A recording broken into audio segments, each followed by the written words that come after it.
জন্মদিন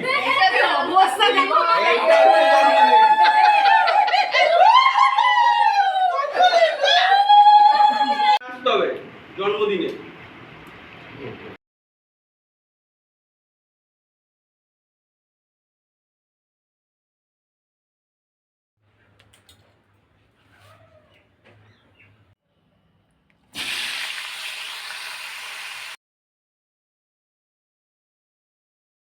hello everyone, good morning. আমি Priyanka from Kolkata.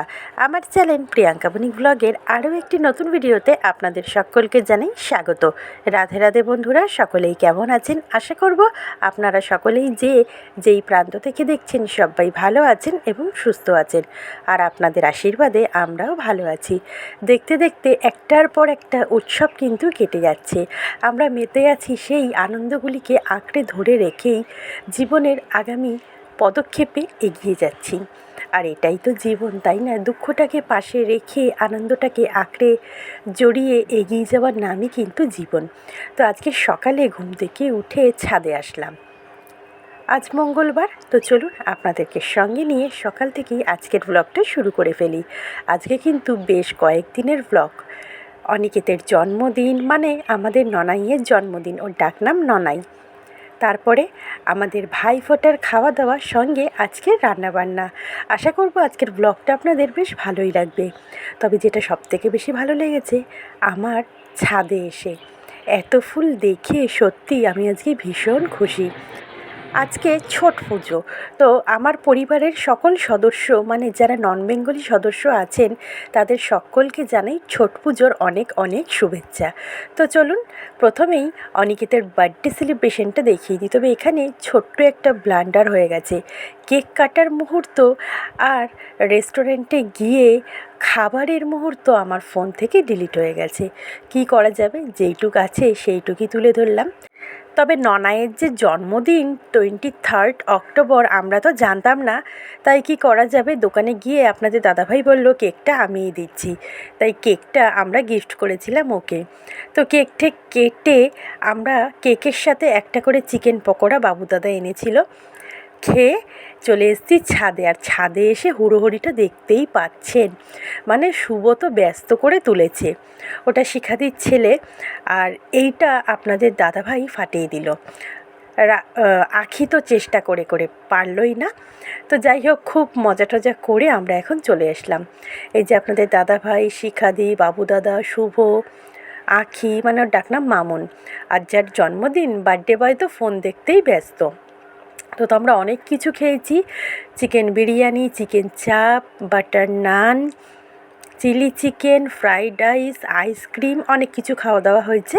রাত্রিবেলা আনন্দ ঠানন্দ করে ঘরে এসে গল্পগুজব করে একটু ঘুমিয়ে আমরা অনেকটা ভোরবেলাতেই চলে আসলাম বর্ধমান স্টেশনে।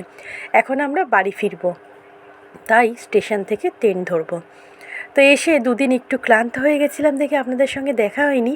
আবার এটা হচ্ছে রবিবারের খাওয়া দাওয়ার অনুষ্ঠান আমার বাপের বাড়িতে। মেজোমাসি প্রথমে মাটনটা বসিয়ে দিয়েছে, আমি গিয়ে দেখলাম। তো তারপরে বললাম তুমি সরো, আমি রেডি করছি। তবে রেডি এখানে প্রায় হয়েই এসছে। তারপরেই ভিডিওটা বোনকে বললাম একটু তুলে দে। এখানে বড় মাসি, এটা আমার, আর ওটা বড় মাসির ছেলে আর বড় মাসির নাতনি। এদিকে আমার বোন, তার পাশে মা, ওটা মামি, সাদা জামদানি পরে আছে আমার সেজো মাসি, এটা সেজো মেশো, আর এই যে আমার ছোটো মেয়ে। অনুষ্ঠানটা হয়েছে আমার মাসির বাড়িতে। মেজো মাসি, ওটা হচ্ছে রান্নাঘর। এই যে বাবা, মাসি তো নাইটি পরেই বসে আছে। আর এই যে সাদা নীল স্টাইপ, এই যে এটা হচ্ছে মেজো মেশো, আর এটা হচ্ছে মেশো। তো একে একে খাওয়া দাওয়ার পর্ব চলছে, এই আর কি। তো বেশ আনন্দ ঠানন্দ করে এখন গল্প করা হচ্ছে। এটা হচ্ছে বড় মাসি এখন গল্প করছে, এটা মেজো মাসি, সেজো মাসি, আমার মা, বোন, বোনের বর, মাসি। থামস আপ খেতে খেতে বেচারার মুখ থেকে পড়েই গেছিলো, তাই তাড়াতাড়ি মুছে নিচ্ছিল। আর এদিকে মামি, আর ওদিকে রানী বুড়ি ঘুমিয়ে পড়েছে, রাজা কিন্তু ঘুমায়নি। তো বেশ আনন্দ ঠানন্দ করে বাড়ি ফিরে আসা হলো। আর সোমবার থেকে স্কুল টুল সবই চালু। আজকেও বড় মেয়েরও স্কুল খুলে গেছে, কেন সোমবার দিন বড় মেয়েদের ছুটি ছিল ছট পূজা উপলক্ষে। সকালে টিফিনটা আগে করে ফেলছি, তবে টিফিন করার আগে আমার কিন্তু প্রায় কিছুটা রান্না হয়ে গেছিলো। অত সকালে জেঠিমা কাজ করে আর মোবাইল স্ট্যান্ডে রেখে ভিডিও করাটা তখন একটু চাপ হয়ে যায়, তাই সকালের রান্নার ভিডিও আর করিনি। এখন করে নেবো চাউমিন, কেন মেয়েদেরকে টিফিনে দেবো, আমিও একটু টিফিন খেয়ে বেরোবো, বাবাকেও একটু টিফিনে দেবো। মোট কথা সকলের জন্যই করে নিলাম একটু চাউমিন। তো চলুন চাউমিনটা দেখে নিন কীভাবে করছি। আর আগের দিনের একটা কমেন্ট পড়ি।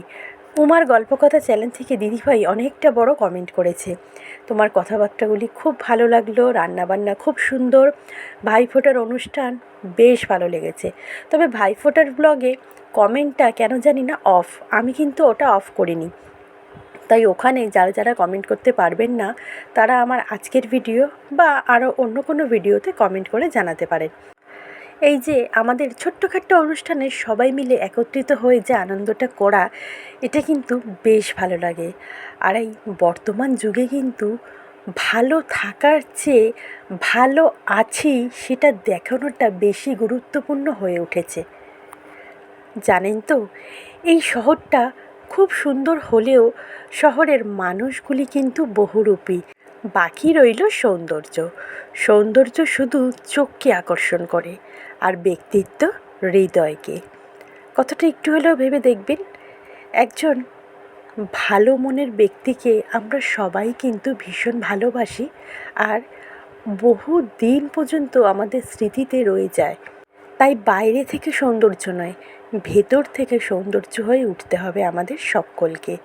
তবেই দেখবেন একটা নতুন পৃথিবীর হাত আমরা ধরতে পারবো আবার সবাই মিলে। তো দেখুন চাউমিন কিন্তু কথা বলতে বলতে প্রায় শেষের পথে। টমেটো সস, সোয়া সস সবটা কিন্তু মিক্সড করে দিয়েছি। এবারে খালি টিফিন বক্সে দেবো আর বাদবাকি বাবাকে টিফিন দেবো আর বাকিটা রেখে দেবো। তো চাউমিনটা কড়াইয়ের থেকে নামিয়ে ফেললাম। এবারে বসিয়ে দেবো দুপুরের তরকারিটা, করে ফেলবো ফুলকপি আলুর তরকারি। ফুলকপিটা বেশ ভালো করে ভেজে নিয়েছি, এবারে আলুটা অ্যাড করে দিলাম। আলুটা দিয়েও আরেকটু বেশ ভালো করে ভেজে নিয়ে ভেজে রাখা ফুলকপি আলু তুলে নেব। দেখুন একদম লাল লাল করে এবারে ওই তেলেই জিরে আর গোটা শুকনো লঙ্কা ফোড়ন দিয়ে মিক্সিতে বেটে রাখা আদা, জিরে, কাঁচা লঙ্কা, টমেটো বাটাটা দিয়ে দিলাম। একটু ভাজা ভাজা করে নিয়ে একে একে লবণ, হলুদ গুঁড়ো, লঙ্কার গুঁড়ো দিয়ে দিয়েছি। এবারে সামান্য একটু জল দিয়ে বেশ খানিকক্ষণ কষিয়ে নেব মশলাটাকে।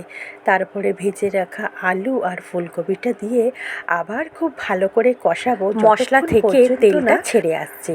তো ভেজে রাখা আলু ফুলকপিটা দিয়ে দিলাম, এবার খুব ভালো করে মিশিয়ে নেব। তবে আজকের কাটাপোনা মাছের ঝালও করেছিলাম, তবে কোনো পেঁয়াজ রসুন দিইনি, সেটাও দেখাচ্ছি আপনাদেরকে। তবে রান্নার প্রসেসটা কিন্তু আজকে এদিকে দেখুন তরকারিটা কষিয়ে ফেলেছি, জলটা অ্যাড করে দিলাম। আজ মঙ্গলবার, অল্প ব্যস্ততার মধ্যে দিয়েও সংসারের সবটা কাজ সময়ের মধ্যেই কিন্তু কমপ্লিট করেছি। পরিমাণ মতন জল দিয়ে ঢাকনাটা ঢেকে দিলাম। এবার ঢাকনা খুলে দেখলাম আলুটা দেখুন সেদ্ধ হয়ে গেছে আর ফুলকপি তো সেদ্ধ হয়েই গেছে। এবারে একটু জাস্ট নেড়ে চেড়ে নিয়ে গরম মশলা আর ঘিটা দিয়ে ভালোভাবে মিশিয়ে নিয়ে নামিয়ে নেব গরম গরম ফুলকপি আলুর তরকারি। শীত সবে পড়ছে, এবার হরেক রকম সবজির মেলা বসবে বাজারে। শীতকালে কিন্তু বিভিন্ন রকমের সবজি পাওয়া যায়, নানান রকম কালার, এত চারিদিকে সবুজে ভরে থাকে, সত্যিই কিন্তু বাজারে গেলে চোখের বেশ আরাম হয়। ফুলকপির তরকারি কমপ্লিট, আর ছিল মাছের ঝাল, পরে একদিন শেয়ার করব। আজকের মতন এখানেই রাখলাম, আশা করি ভালো লাগবে। ভালো লাগলে অবশ্যই চ্যানেলটা সাবস্ক্রাইব করে পাশে থাকবেন। ভিডিওটি দেখার জন্য অনেক অনেক ধন্যবাদ। আজ তবে রাখি, দেখা হচ্ছে আগামী দিন। রাধে রাধে।